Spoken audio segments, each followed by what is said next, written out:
Seja bem-vindo ao #Arautos, o podcast da Igreja Arautos de Cristo, Ministério Inclusivo. Hoje estou com um convidado mais que especial, é o Billy. Ele é professor, né? Ele dá aulas desde o ensino fundamental ao ensino médio. Vamos falar um pouco sobre a questão, a vida religiosa dele e também saber um pouco da vida dele. Billy, muito obrigado pelo seu convite, Billy, muito obrigado por ter aceitado o nosso convite para essa entrevista. Eu quero agradecer de verdade, de coração. E eu queria iniciar esse programa sabendo um pouco mais da sua vida, falando um pouco mais de você. Bom, agradeço o convite, é um prazer estar aqui. E quem é o professor Billy, né? Eu tenho 58 anos, de formação, eu sou pedagogo, psicopedagogo, arteterapeuta e especializado no atendimento de pessoas com deficiência intelectual. Mas eu sou um professor. Bacana. A respeito da sua vida espiritual, você tem alguma religião? Você não tem? Segue alguma doutrina? Então, olha só, a questão religiosa para mim é muito ampla, né? Eu acredito num Deus maravilhoso, poderoso, independente de religião. Mas de nascença, normalmente a gente nasce católico, depois vira evangélico, dá uma passadinha na Umbanda, então de tudo eu fui aprendendo um pouco, mas eu me encontrei mesmo, assim, eu me identifiquei muito no espiritismo kardecista, né? Hoje eu não frequento, porque eu me considero uma pessoa assim, espiritualista. De tudo que eu passei, eu respeito todas as religiões, sei absorver tudo que elas têm de bom e sei deixar também aquilo que eu acho que não é legal. Mas eu acredito num Deus maravilhoso, um Deus de poder muito grande. Eu tenho uma fé muito grande, mas eu sou uma pessoa espiritualizada. Eu não sei se isso soa muito bem, né, para as pessoas, mas eu me sinto uma pessoa que acredita num Deus vivo, um Deus poderoso, maravilhoso, que atende sempre aos meus pedidos. Sim, com certeza. Isso é bacana porque, bom, Deus ele está em toda a fé, né? Ele está presente em qualquer que seja, né, a doutrina das pessoas, né? A Igreja Arautos de Cristo ela também não faz nenhuma acepção, né, referente à religião, à fé pessoal de cada um, mas hoje nós estamos mais presentes no cristianismo. Isso é muito bacana, porque às vezes as pessoas elas não têm essa mentalidade de pensar que a fé ela pode salvar, né, independente de onde você estiver. Ainda dentro desse tema, você tem alguma fé especificamente que você segue especificamente nesse sentido? Eu não vou chamar de fé, eu tenho práticas, né? Eu acredito muito assim. Eu não falei, mas eu sou terapeuta também, terapeuta holístico, faço hipnose. Eu acredito muito em práticas que você possa realizar que faz com que as coisas aconteçam, né? Então eu medito muito. Só que quando eu falo que eu medito pensando em Deus. Eu medito pensando em Jesus. Eu medito acreditando que essa natureza maravilhosa que a gente vê, ela exerce uma força sobre a gente, né? E acho muito interessante quando você fala da Igreja Arautos, esse ministério inclusivo. Porque eu nunca me enquadrei em uma determinada religião, seja cristianismo ou não, seja umbanda, seja candomblé, porque eu não vi essa questão da inclusão.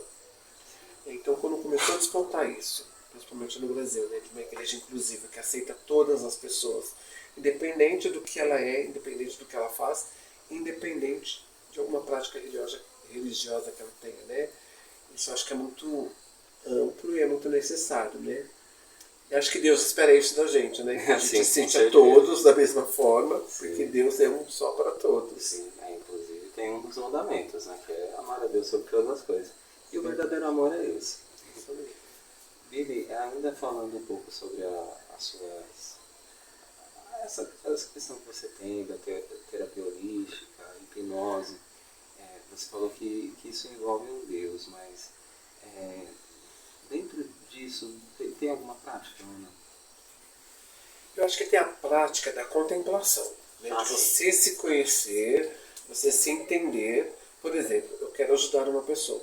Como que eu posso ajudar uma pessoa se eu não me conheço, se eu não estou bem comigo mesmo, se eu não tenho claro para mim o que eu acredito, que fé que eu tenho, né? Então a minha prática é estar sempre fazendo esse exercício do autoconhecimento, né? E estudando bastante, né? Porque de uma forma ou outra, você quando se torna um terapeuta, você está trabalhando com a questão psicológica da pessoa, né?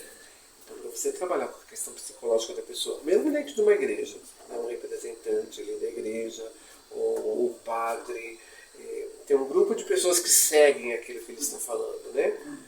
Se a pessoa que está ali na frente não faz um trabalho sério, ela está conseguindo estragar todo um grupo de pessoas. Mas se ela faz um trabalho muito sério, ela está conseguindo salvar um grupo grande de pessoas, né?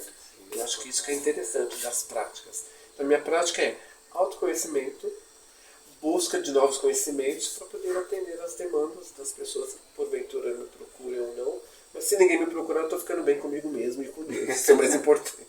Também quando a gente trabalha com vidas e pessoas, é sempre importante a gente estar bem também, né? Para lidar também com outra pessoa ali. Isso é muito bacana. E Billy, me fala um pouquinho sobre o testemunho da sua vida. Assim. Tem alguma coisa que te levou a esse caminho de você estar com essa fé um pouco mais aberta? Eu não digo que a minha fé é melhor que a dos outros, tá? Eu digo que a minha mente é um pouco mais ampla para entender as coisas, mas qualquer pessoa pode ser, né?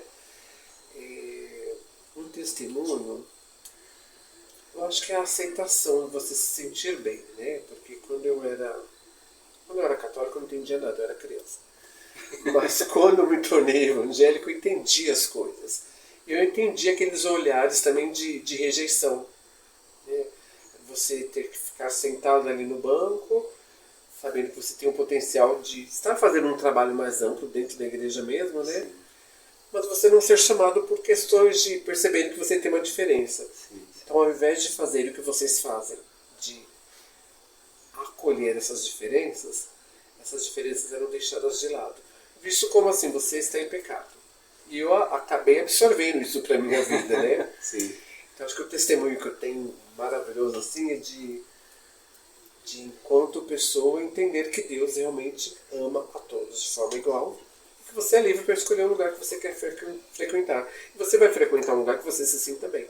Então hoje eu posso me sentir muito bem assistindo uma missa, posso me sentir muito bem assistindo um culto numa igreja evangélica, participando de uma festa, num outro tipo de religião, mas não deixando a minha essência de lado, aquilo que eu acredito.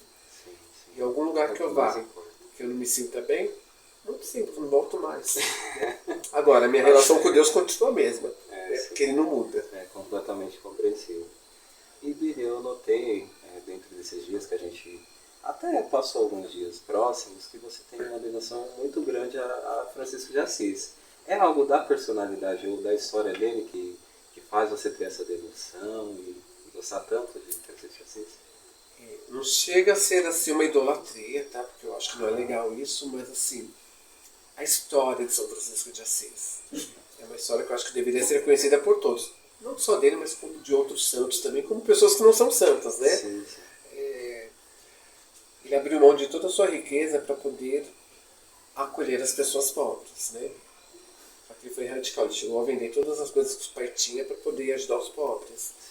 Ele pegou uma igreja em ruínas e aí ele ouviu a voz de Deus dizendo assim: edifica a minha igreja. E eu faço uma leitura assim: você pode edificar a sua vida, você pode edificar a vida do outro, só que tem que começar de pouquinho, né?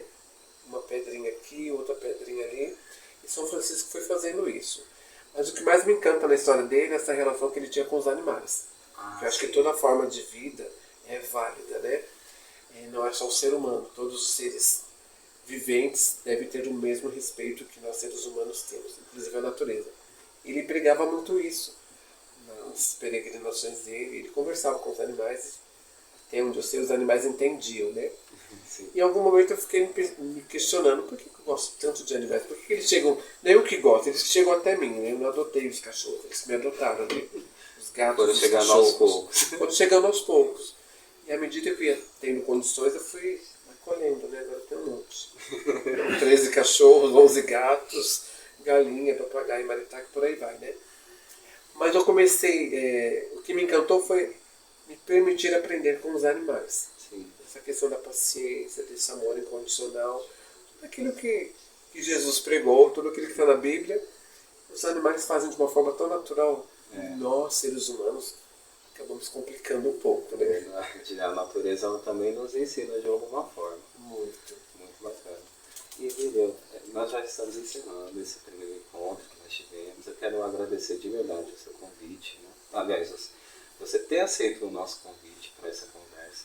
E para finalizar essa conversa, você quer deixar alguma reflexão referente a isso que você vive?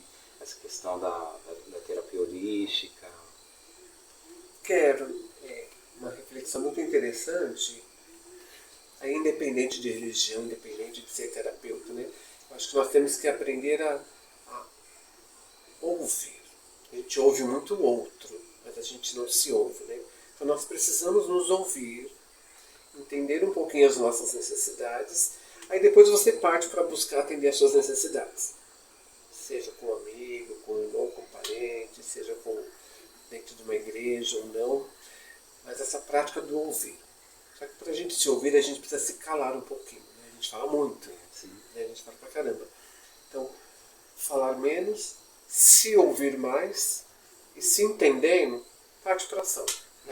Vai cumprir a sua missão. Descubra qual é, vai cumprir a sua missão. Sim, é isso mesmo. Olha, muito obrigado mesmo por ter aceito, tá? E eu vou dar um recado para os nossos telespectadores. Se vocês gostaram desse programa e querem que esse projeto continue, dê um like, se inscreva no nosso canal, ative as notificações do vídeo para que você receba as próximas conversas que nós vamos ter dentro desse canal. E eu vou agradecer de coração por todos que estão acompanhando esse programa, tudo bem? Muito obrigado.